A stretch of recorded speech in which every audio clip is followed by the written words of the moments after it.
네, 오늘 이 시간은 우리 교회 청년부 나와서 하나님 앞에 또 첫 특송 올려드리도록 하겠습니다. 나올 때 박수 부탁합니다.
네, 들어가는 우리 청년들에게 박수 한번 다시 계속 부탁드립니다.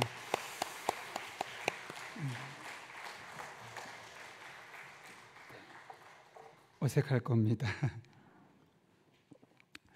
우리 교회 소식 잠깐 전하려고 하는데요. 먼저 간식으로 섬긴 분이 계십니다. 굳이 얘기를 밝히지 말아달라 해서 무명으로 하게 되었는데 끝나고 나서 나가실 때 1층에서 간식을 받아가시면 되겠습니다. 또 개근 선물로 1층 로비에서 출석표 확인 후에 수령할 수 있고요. 또 오늘 부부와 남성 리더 전체 모임을 6시 50분에 잠깐 동안 얼굴 뵙고 기도하는 시간 갖고 또 공지를 나누려 합니다. 또 결혼식 광고입니다. 오늘 명재희 양의 결혼식이 12시에 강남구에서 있습니다. 오전 10시에 농민마트와 어울림 아파트에서 차량이 출발하게 됩니다. 또 함께 할 수 있는 분들 축복해 주시면 되겠습니다. 하나님께서 오늘 주신 말씀 예레미야 29장 1절부터 14절까지 말씀인데요. 구약 1096쪽에 있습니다. 예레미야 29장 1절부터 14절까지의 말씀 우리 한 절씩 읽고 마지막 14절은 한 목소리로 읽겠습니다. 제가 먼저 하나님의 말씀을 봉독하겠습니다. 선지자 예레미야가 예루살렘에서 이 같은 편지를 느부갓네살이 예루살렘에서 바벨론으로 끌고 간 포로 중 남아있는 장로들과 제사장들과 선지자들과 모든 백성에게 보냈는데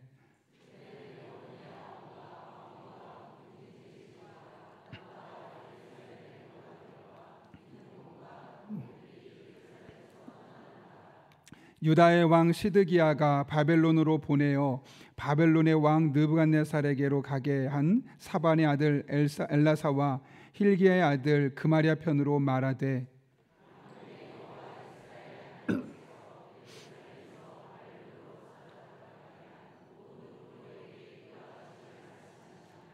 너희는 집을 짓고 거기에 살며 텃밭을 만들고 그 열매를 먹으라.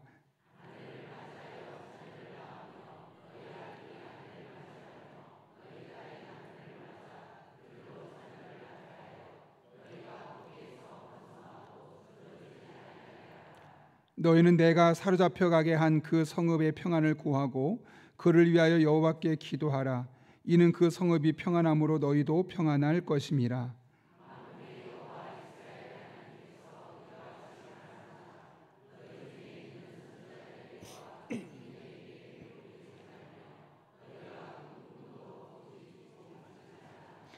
내가 그들을 보내지 아니하였어도 그들이 내 이름으로 거짓을 예언함이라. 여호와의 말씀이니라.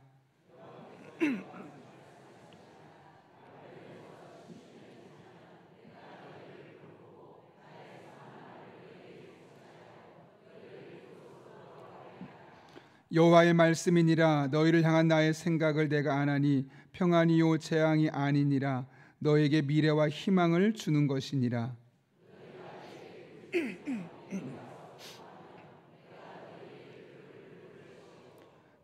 너희가 온 마음으로 나를 구하면 나를 찾을 것이요 나를 만나리라. 이것은 여호와의 말씀이니라. 나는 너희들을 만날 것이며 너희를 포로된 중에서 다시 돌아오게 하되 내가 쫓아보내었던 나라들과 모든 곳에서 모아 사로잡혀 떠났던 그곳으로 돌아오게 하리라. 이것은 여호와의 말씀이니라. 아멘. 우리 함께 기도하고 하나님의 말씀 나누겠습니다. 거룩하신 아버지 하나님, 오늘도 우리를 주님 전에 불러주시고 함께 하나님을 찬송하며 또 하나님 앞에 말씀을 붙들고 기도할 수 있는 기회 주신 것 진심으로 감사를 드립니다. 이 영적인 특권을 우리에게 주셨는데 이것을 우리가 감사하게 여기고 오늘도 하나님의 말씀을 붙들고 기도하며 나아갈 때 우리들의 삶을 통해 일하신 하나님 만나는 복된 시간 되게 하여 주옵소서. 이 시간 우리 청년들이 하나님 앞에 찬양을 올려드렸습니다. 이 찬양의 고백이 단순한 오늘 한날의 찬양으로 끝나지 않게 하시고 우리 청년들의 일상에 파고드는 수많은 괴로움과 인생의 벽 앞에서 우리 청년들의 믿음의 고백이 되게 하시며 마침내 그렇게 고백한 하나님을 우리들의 삶의 현장에서 매우 구체적으로 삶의 순간순간 만나는 복된 은혜를 경험하게 하여 주옵소서. 이 시간 하나님 앞에 여러 가지 봉사한 손길들을 축복하며 기도합니다. 일주일 동안 새벽에 찬양을 하고 또 주차장에서 비를 맞아가며 주차 봉사로 섬기고 또 차량을 운행하고 안내하며 간식을 준비하여 다양한 모습으로 섬긴 손길들이 있습니다. 하나님 일일이 기억하여 주시옵고 우리는 다 갚을 수 없지만 하나님께서 하늘의 상급과 이 땅의 기름진 곳으로 채워주시는 하나님의 놀라운 은총이 이들의 일상의 삶에서 경험되게 하여 주옵소서. 우리의 기도가 결코 헛되지 않음을 알기에 이 시간 기도하러 나왔습니다. 그런 가운데 특별한 기도 제목이 있어 새벽마다 하나님 앞에 예물을 드리고 기도 제목을 적고 기도하는 손길들이 있습니다. 그 기도가 하늘의 보호자를 움직이는 기도가 되게 도와주시고 하늘의 능력을 삶으로 온전히 경험할 수 있도록 주님께서 기도마다 응답하여 주옵소서. 이 새벽에 함께 하실 줄을 믿사오며 예수님의 이름으로 기도하옵나이다. 아멘. 오늘은 중고등부 아이들도 몇 명 나왔고 또 우리 청년들도 왔는데 다시 한번 박수로 한번 축복하겠습니다. 감사합니다.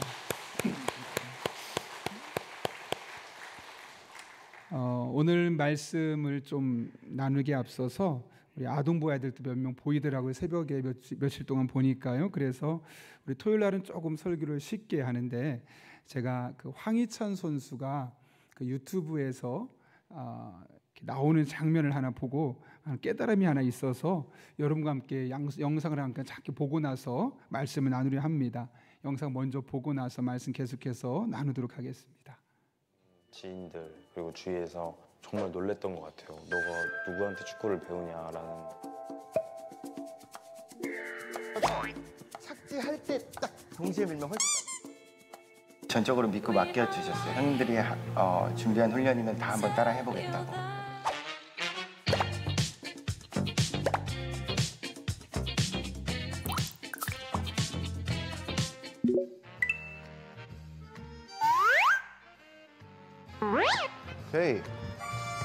오케이. 일단은 제가 시즌 중에 SNS를 보고 있었는데 마침 감독님께서 하시는 그런 훈련 영상들이 나왔고 그래서 되게 좀 관심 있게 되게 좀 봤던 것 같아요. 몇 달 동안 이렇게 좀 관심 있게 보다가 나도 저런 거 해보고 싶다.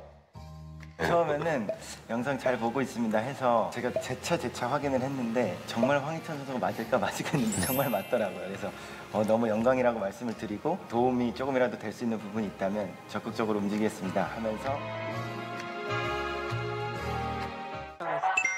경기에서 그립 작죠? 비니가 운영 능력이 상당히 좋네요. 아무래도 인사이드는 당연히 저희들이 뭐 감각도 좋고 어느 정도 마스터가 됐지만 발로 하는 거다 보니까 조금 더 불확실성이 확률이 조금 더 높은 것 같고요. 그리고 발바닥은 아무래도 제 발에 완전 딱 잡아놓을 수 있고 그리고 저희가 완전 밀어놓는 그런 감들도 발바닥으로 하는 게 훨씬 안정적이고 프리미어리그 리그 내에서도 정말 많은 미드필더 그리고 공격수들이 쓰고 있고 저희 팀에서는 뭐 아인누리나 쿠냐, 뭐 조아 고메즈 이런 선수들이 그런 기술들을 정말 많이 쓰면서 저도 꼭 가지고 있으면 좋은 기술이겠다라는 생각이 들어서 시작을 하게 된 것 같아요.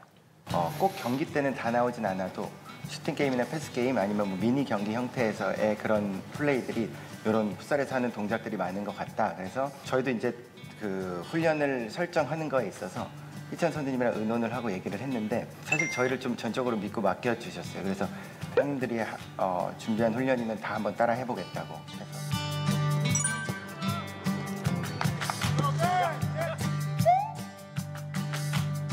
할 줄 아는데 안 쓰는 선수가 있고 정말 할 줄 몰라서 그냥 못 쓰는 선수가 있다고 생각을 하는데 저는 전자가 돼야 된다고 생각을 해서 최대한 많은 기술들을 가지고 있고 싶은 그런 마음들이 커서 이렇게 훈련을 또 하게 됐고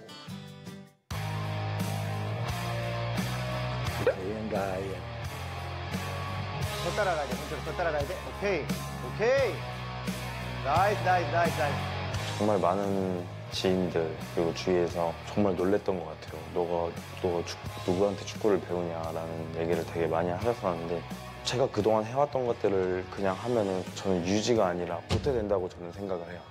새로운 장점을 어떻게 추가할 수 있을까라는 생각을 좀 항상 하는데 이것들을 제가 경기장에서 쓸 수 있을지 없을지 정말 모르겠지만 더 잘하고 싶은 그런 마음들에서 이렇게 운동을 하게 되는 것 같아요.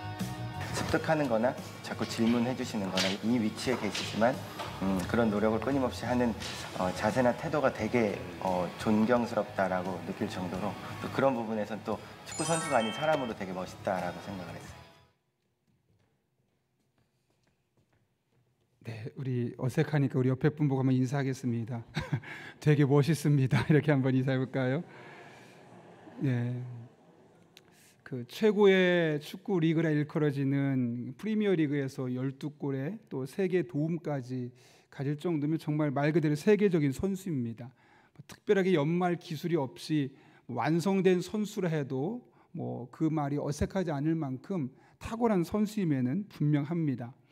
그럼에도 불구하고 늘 자신의 부족함이 무엇일까? 무엇 때문에 내가 이 벽을 넘어서지 못하고 있는 걸까 생각하면서 자신에게 없는 특별한 장점을 가진 분들의 노하우를 배우려는 이 모습, 그 모습을 보면서 저에게 참 많은 감동이 있었고 우리가 살아가다 보면 정말 인생의 많은 그런 삶의 우여곡절 속에서 어려움을 겪을 수밖에 없는데 내가 아무리 뛰어나고 탁월하고 다른 사람보다 열심히 노력했어도 넘어설 수 없는 그런 벽이 있는데 그럴 때 이런 노하우를 누군가에게 배울 수 있다면 얼마나 좋을까라고 생각을 한번 해보게 되었습니다. 그런 맥락에서 우리 그리스도인들은 참 복받은 사람입니다. 왜냐하면 인생의 엄청난 노하우를 갖고 계신 분을 알고 있기 때문에 그렇죠. 누구겠습니까? 바로 하나님입니다. 여러분, 하나님이 가지고 계신 노하우는 우리가 아무리 많은 책을 읽어도 백과사전을 달달 외우고 내 머릿속에 다 가지고 살아가도 그것으로 충분히 다 해결할 수 없을 만큼 엄청난 인생의 노하우를 가지고 계십니다. 그리고 그 노하우를 풀어놓은 것이 바로 무엇입니까? 하나님의 말씀인 성경입니다. 그래서 믿음의 사람들이 하나님의 말씀인 성경을 붙들고 그 안에서 그냥 읽는 것에 그치지 않고 내 인생에 하나님의 노하우를 배우겠다라는 마음으로 다가서게 되면 다양한 어려움들이 있을 때마다 그 말씀으로 말미암은 노하우로 우리 인생의 벽을 넘어설 수 있는 것이죠. 여러분들이 하나님의 말씀을 가까이 할 때마다 하나님의 노하우를 배우고 여러분의 삶의 벽을 넘어서는 은혜가 있기를 예수님의 이름으로 축원합니다. 오늘 예레미야 29장에 바로 그런 내용이 기록되어 있죠. 우리가 읽은 예레미야 29장은 예레미야가 바벨론의 포로로 잡혀간 사람들에게 쓴 편지에 대해서 이야기를 하고 있습니다. 왜 이 편지를 썼을까요, 여러분? 이 편지를 누구에게 썼는지를 보면 그 이유를 알 수 있습니다. 누구에게 썼는가? 오늘 1절 말씀 같이 보면 이렇게 기록되어 있습니다. 선지자 예레미야가 예루살렘에서 이 같은 편지를 느부갓네살이 예루살렘에서 바벨론으로 끌고 간 포로 중 남아있는 장로들과 제사장들과 선지자들과 모든 백성에게 보냈는데, 여기 보면 느부갓네살이 이스라엘 백성들을 예루살렘에서 바벨론의 포로로 잡아간 겁니다. 그래서 바벨론에 많은 포로가 있었는데 그 중에 일부는 돌아오게 되었고, 아직 그 바벨론 땅에 남아있었던 포로가 있죠. 바로 그들에게 쓰여진 편지가 오늘 29장에 있는 편지죠. 왜 그들에게 이런 편지가 필요했을까요, 여러분? 제가 한번 언급했던 적이 있는데, 윤동주 씨가 주인공으로 나오는 영화 동주라는 영화가 있어요. 그 영화를 보게 되면 한국에서 열심히 학교 연희전문대학을 다니면서 시인이 되려고 노력했던 그 윤동주 씨가 창씨 개명을 하면서 더 이상 한국에 있을 수 없겠다, 차라리 그럴 거면 일본에 가서 바뀐 이름으로 내가 독립운동을 하든 뭔가 열심히 살아보겠다 해서 그의 사촌이었던 송몽규와 함께 일본으로 건너가죠.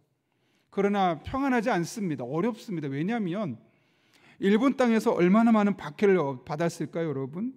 조선진, 조선이라는 이름 하나만으로 차별받고 폭행을 당하고 매일매일 어떻게 골목에서 죽을지 모르는 그런 위협 속에 살고 있었던 겁니다. 물론 완전히 동일하진 않지만 바벨론에서 포로 생활했던 이들 중에 어떤 이들은 그런 두려움, 그런 불안함, 그런 차별을 겪으면서 쉽지 않은 시간을 보내고 있었을 겁니다. 무엇보다 나는 여전히 여기 머물러 있는데 누군가 예루살렘으로 돌아가는 모습을 보면 나는 언제 내 고향으로 돌아갈 수 있을까 손꼽아서 기다리고 있지 않았을까요? 그런 상황에 놓여있던 이들에게 오늘 29장의 편지를 보내고 있는 겁니다. 편지의 내용이 무엇이냐는 내일 주일 설교에 함께 살펴보려고 하고요. 오늘은 이 편지를 어떤 사람들을 통해서 그들에게 보냈느냐, 그리고 왜 그런 그들을 통해서 보냈느냐 하는 부분을 살펴보려고 합니다. 오늘 3절 말씀 같이 한번 읽겠습니다. 시작. 유다의 왕 시드기야가 바벨론으로 보내어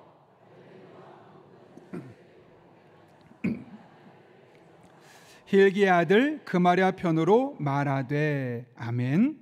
여기 보게 되면 이 편지를 누구를 통해 보냈다고 말합니까? 두 사람이 이름이 나와요. 첫 번째는 엘라사고 두 번째는 그마랴라는 사람입니다.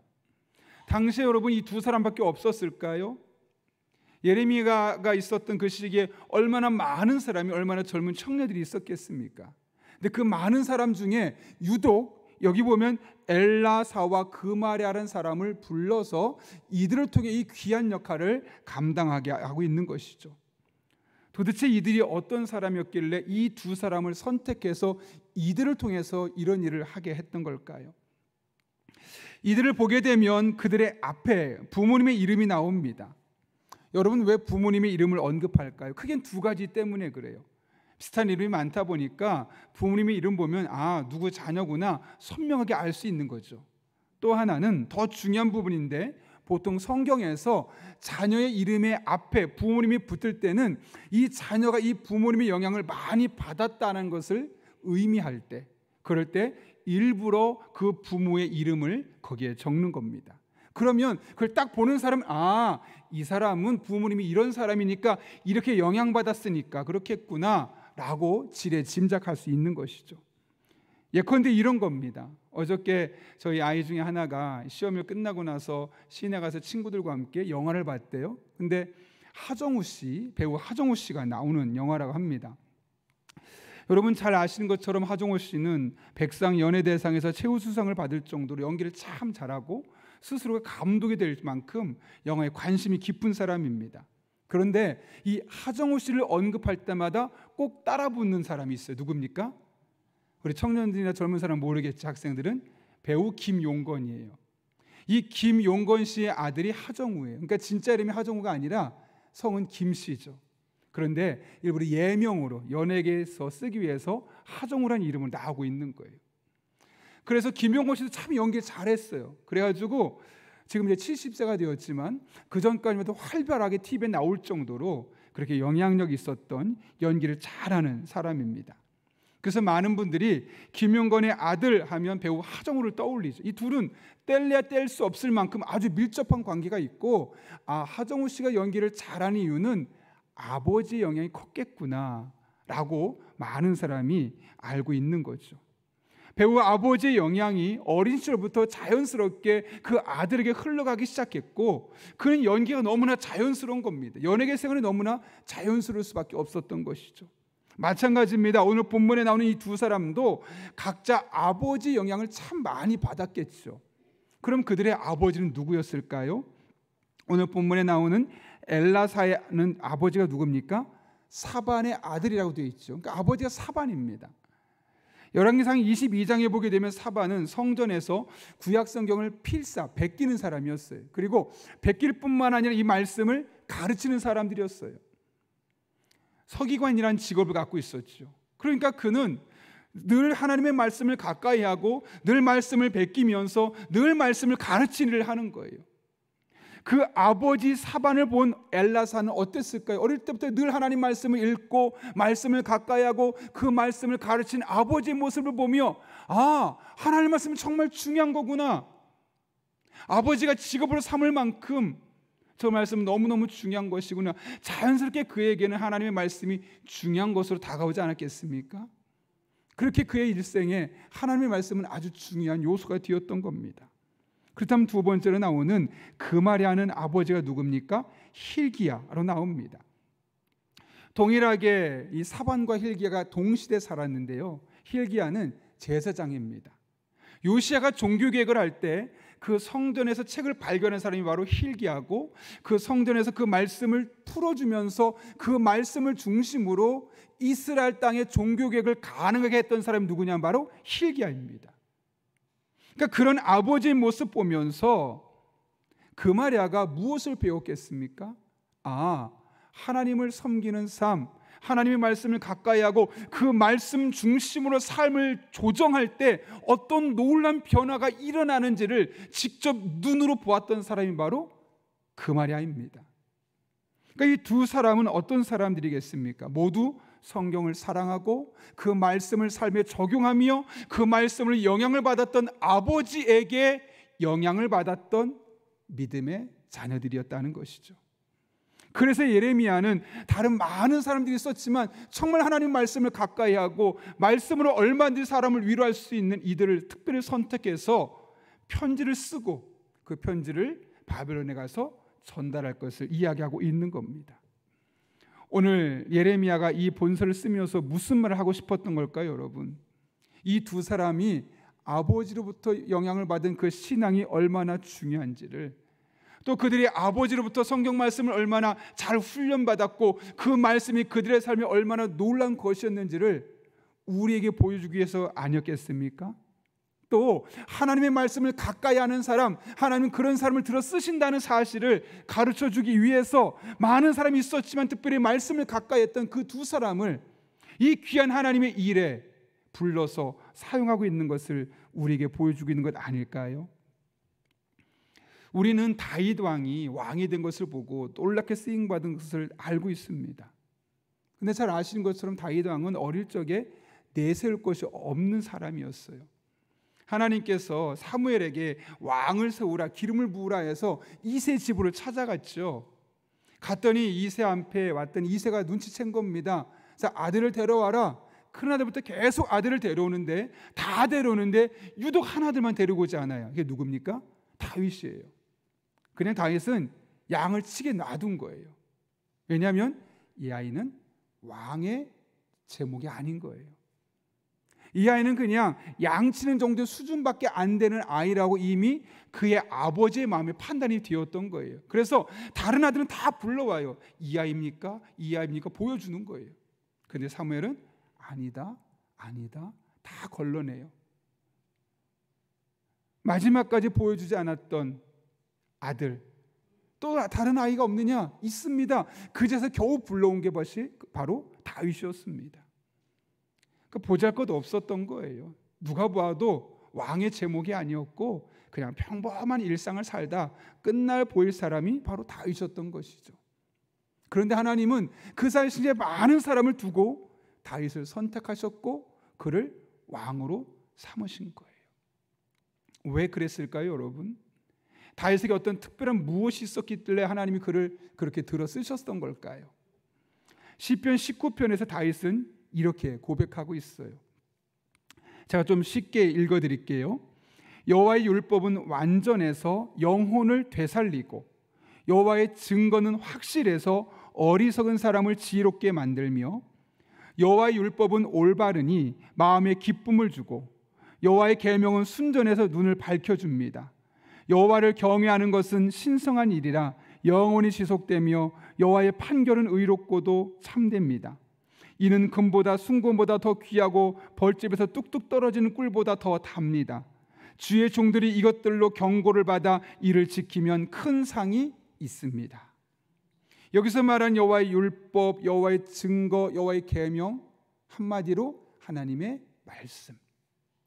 그러니까 다윗은 겉으로 볼 땐 참 보잘것 없는 아버지, 늘 옆에서 주목해봤던 아버지가 보기에도 부족한 사람이었는데 늘 하나님의 말씀을 가까이 하면서 그 말씀을 통해서 영혼이 낙심될 때 다시 일어서고 어리석은 자신을 지혜롭게 만들어주고 좌절됐을 때 기쁨을 주고 총명함을 주고 인사이트를 주어서 밝혀주어서 다른 사람이 볼 수 없는 것들을 보게 되었던 것이죠. 다시 말하면 그 자체는 너무나 부족한 사람이었고 그의 부모님이 가진 능력도 별거 없었지만 하나님의 말씀을 통해서 늘 노하우를 공급받게 되니 하나님이 누굴 들어 쓰시겠습니까? 하나님의 나라를 세워가는데 필요한 사람이 누구겠습니까? 하나님의 노하우를 배워서 하나님의 노하우로 이 세상을 다스리는 사람을 쓰려 하지 않겠습니까? 지금도 마찬가지입니다. 하나님께서 누구를 주목하실까요? 어떤 사람을 들어 쓰실까요? 자기계발서 많이 읽는 사람이요? 인맥이 많은 사람이요? 타고난 재능이 뛰어난 사람이요? 외모가 조금 더 낫고 잘나서 사람들에게 칭찬받고 박수받는 사람이요? 모든 것을 무시할 수 없겠지만 늘 자신의 연약함을 인정하고 하나님의 노하우를 본받고 그 노하우를 가지고 나의 일상을 살아가고 그 노하우로 가정을 책임지고 그 노하우로 직장생활하고 그 노하우로 모든 인간관계를 맺어라는 사람을 통해 사람이 일하시지 않겠습니까? 오늘 하나님께서 본문의 말씀을 통해 우리에게 주시고 싶었던 말씀이 바로 그겁니다. 하나님은 말씀을 가까이 하는 사람, 말씀을 나의 인생의 노하우로 삼고 그 말씀 붙들고 삶의 모든 영역에 적용하며 그 말씀이 인생의 기준이 되고 그 말씀으로 말미암아 하나님의 나라를 이 땅에 심어갈 수 있는 그 사람, 바로 그 사람을 통해 일하기를 원하시는 겁니다. 여러분, 하나님의 말씀을 통해 날마다 하나님의 노하우를 여러분의 것으로 삼아갈 수 있기를 바랍니다. 하나님이 여러분을 주목할 것이고 하나님의 말씀을 통해 노하우를 깨닫게 될 것이고 이를 통해 이 땅에 여러분을 통해 들어 쓰시는 하나님을 만나게 될 것입니다. 그리고 여러분의 힘으로 넘을 수 없는, 여러분이 부모님이 준 재능으로 넘을 수도 없는, 여러분이 가지고 있는 인맥으로도 넘을 수도 없는 그 인생의 벽을 넘어서게 하시는 하나님의 놀라운 은총을 경험하게 될 것입니다. 그런 은혜가 오늘 새벽 기도를 마치지만 이 한 날 하루하루 시작되고 올 연말까지 계속해서 여러분의 삶 가운데 경험될 수 있기를 예수님의 이름으로 축원합니다. 함께 기도하겠습니다. 거룩하신 아버지 하나님, 오늘도 우리를 불러주시고 하나님 앞에 서게 하시는 애 진심으로 감사를 드립니다. 하나님의 말씀의 노하우를 나의 것으로 삼고 그 말씀으로 나를 단련하고 훈련하며 나갈 때 이 말씀을 통해 나를 들어 쓰시는 이 노하우를 통해 내가 달라지고 내가 이 세상을 변화시키는 하나님의 백성으로 쓰임받게 하여 주옵소서. 예수님의 이름으로 기도하옵나이다. 아멘. 우리 함께